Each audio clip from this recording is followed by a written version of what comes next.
É interessante pensar que a poesia, ela já nasce uma questão de chamar a atenção. É, na época dos gregos, a filosofia grega ela nasce no sentido de chamar a atenção dos deuses. Por isso que ela tinha uma rima, um ritmo. Ela estava muito vinculada a essa questão mística. Então, um poeta ele era uma espécie de xamã. Ele estava entre os homens e os deuses. Tem até um termo grego que é eudaimonia, que significa estar entre o céu e a terra, né? Uma espécie de equilíbrio entre o espiritual e o terreno, né? Que tem a ver com virtude ou felicidade.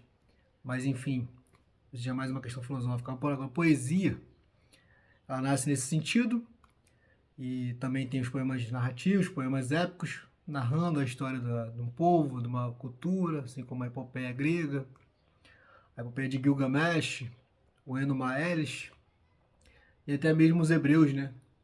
O livro de Jó é considerado também um poema épico, e a própria narrativa do Gênesis, mas enfim, levando mais para o lado literário, penso na questão da transgressão. O poeta também tem esse papel de transgressor, no sentido de questionar os valores de sua sociedade, né? E até também da questão da criatividade.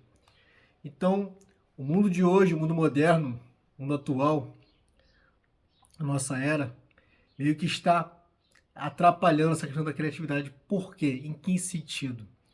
Se você pensar em grandes autores, grandes poetas, grandes compositores da atualidade, você não tem muitos nomes na sua cabeça. Não é uma questão de preconceito, não. Quando eu penso em grandes poetas, me vem à cabeça brasileiro, Chico Buarque, Caetano Veloso, indo um pouquinho mais para a atualidade, assim, que já não é tão atual assim, né? Renato Russo, Cazuza. Você vê que a letra, além de ser uma música, você poderia pegar o texto puro num papel, que ali é um poema, era em verso. Tinha um sentido, tinha um eu lírico, né? A questão do eu lírico e artista.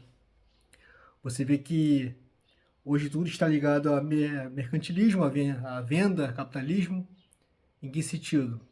Por exemplo, até no cinema, você vê que há um intuito agora, uma grande demanda de filmes parecidos ou até continuações ou remakes. Por quê?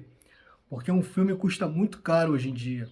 Então ele já vai visando a bilheteria. Se aquilo não tiver um público-alvo, dificilmente terá investimento. Então até onde vai a questão da criatividade do artista, do poeta, do compositor, do escritor, do roteirista, enfim. Todo poeta ou artista que é ligado à escrita, à criatividade. Ainda tem a questão da criação por IA, por inteligência artificial. Até a dublagem hoje em dia tem um questionamento de que há apps, programas que conseguem imitar a voz do dublador, já conseguem gerar uma tradução automática, digamos assim. Então meio que o dublador está sendo meio que descartado. É claro que ainda tem a questão da entonação, se dá voz, dá vida ao personagem, né? Um dublador humano. Assim como, por exemplo, Guilherme Briggs, né? Nosso dublador brasileiro. Já dublou vários personagens emblemáticos, como o Super-Homem. Tem a sua característica própria, então ainda não consegue substituir totalmente o ser humano, né? Mas ela vai aprimorando e vai chegar um momento que vai ficar praticamente difícil de distinguir uma voz de IA, tecnológica ou robótica, de uma voz de um ser humano, né? Tem esses entraves. E também na criatividade, por quê? A partir do momento que tudo é coletivizado, questão democrática, né? Não que democracia fosse algo ruim, estamos apenas questionando nesse entrave da criatividade da poesia. Você vê que tudo agora é feito por um público-alvo, então você tem questões ideológicas, partidárias, e vão implicando no processo de criação. Por exemplo, se você lançar mais um livro, filme da franquia Matrix, por exemplo, obviamente vai ter renda, vai ter bilheteria.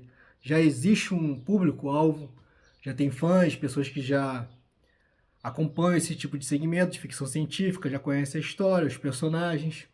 Então você vai criando um universo ali, assim como a questão da Marvel, né, da DC Comics.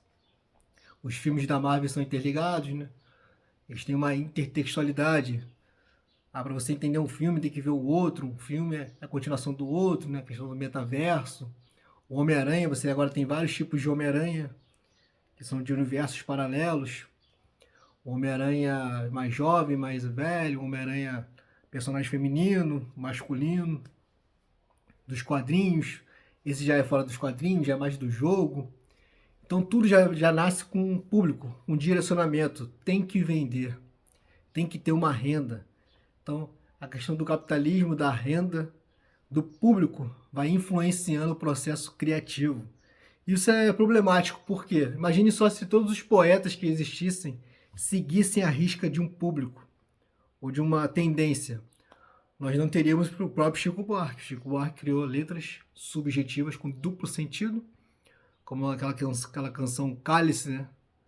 Pai, afasta de mim esse cálice. Ali a palavra cálice tem um duplo sentido. Cálice de taça, de vinho, e cálice de calar, né? Então você teria que ler a letra. O contexto ali é a época da ditadura militar. Não só ele, como vários compositores brasileiros tiveram que usar a criatividade para burlar a censura, né? Que tinha um artigo da época. Alguns poetas estão simplesmente no ostracismo, foram praticamente esquecidos. Você pensa em alguns últimos poetas, consigo pensar aqui agora, até ganhadores de prêmio Nobel, como a Wisława Szymborska, é uma poetisa polonesa que faleceu há pouco tempo, 2012, se não me engano, que ela faleceu na Cracóvia, é uma poetisa polonesa. Ela chegou a ganhar prêmio Nobel também, mas não é muito enfatizada. São até meio caros os livros dela nas livrarias, mas não é muito divulgado, as pessoas não conhecem muito. O próprio Pablo Neruda, que inclusive o Chico Buarque é fãzaço dele, um leitor assíduo. Pablo Neruda foi um dos últimos poetas chilenos também muito conhecido, ganhador de prêmio Nobel. Na questão da arte, da música, compositor vivo, temos o Bob Dylan, também chegou a ganhar um prêmio, por suas letras serem emblemáticas, serem consideradas obras-primas literárias. Mas você vê que eles só acompanham esse trabalho quem é mais antigo, quem já conhece ou está vinculado ao estudo de letras e literatura, não é muito divulgado. E eles são meio que transgressores de suas épocas. O Ferreira Goulart, um poeta brasileiro que faleceu há pouco tempo também, chegou a participar da Academia Brasileira de Letras. Ele participou do movimento concretista brasileiro, lá por 1950, 60, né? O próprio Chacal, o poeta Ricardo Chacal, também é vivo. Ele participou da geração mimeógrafo, onde os poetas marginais, né, poesia marginal de estar à margem da sociedade, eram poetas pequenos, fora das grandes editoras. Eles publicavam manualmente e copiavam seus poemas no mimeógrafo, um aparelho que você coloca algo que vai rodando, uma folha carbonada para copiar, né? Coisa bem arcaica, né? Antes da época da Xerox, a geração mimeógrafo, o poeta Chacal ainda é vivo e não é muito divulgado, muito lembrado. Não vejo divulgação de seus trabalhos, ou até mesmo entrevistas com ele dando depoimentos. Então tudo isso é preocupante. Até onde esses poetas transgressores, né, do padrão, da vigência da época, esses poetas que vão de encontro à maioria, né, que questionam o mundo ao seu redor, tem uma poesia um pouco mais marginal nesse sentido, né, de à margem, vão praticamente diminuir, quem sabe até ser extintos. Você vê, por exemplo, na questão dos filmes, a questão do politicamente correto, que você é meio que indicado a seguir, até onde isso é válido ou não é. Todo mundo agora tem que pensar meio que parecido. Essa hegemonia cultural não é muito benéfica para a criatividade. Você vê filmes praticamente muito parecidos, filmes de herói, filmes que vão do 1 ao 3, 4, 5, 6, vai continuando e vira série. Então fica meio que repetitivo, tudo mercantilizado. Parece que a criatividade do poeta, do escritor, do compositor vai ser cada dia mais vinculada ao comércio. E para a arte isso é um empobrecimento, infelizmente. Por exemplo, se você pegar um filme que ele vai meio que politicamente incorreto, né? Ele foge um pouco desse moralismo, desse comportamento mais aceito pela maioria, ele pode ser cancelado, né? A era do cancelamento. A própria questão da democracia, falamos aqui um pouco de democracia, não que a democracia seja ruim, mas infelizmente você é meio que obrigado a seguir a tendência da maioria. Então, se a maioria acha uma coisa, e quem discorda dessa maioria não tem voz, e vice-versa, né?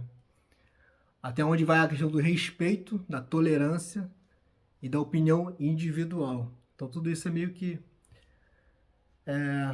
cada dia mais questionável, mais complicado, mais complexo. Então, se todos os poetas seguissem certinho essa risca, vários poetas não existiriam.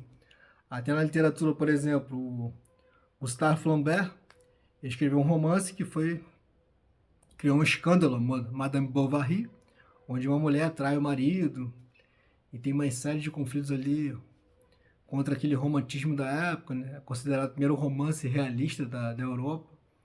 Gustave Flaubert foi até chamado à corte, teve que responder por aquele caso.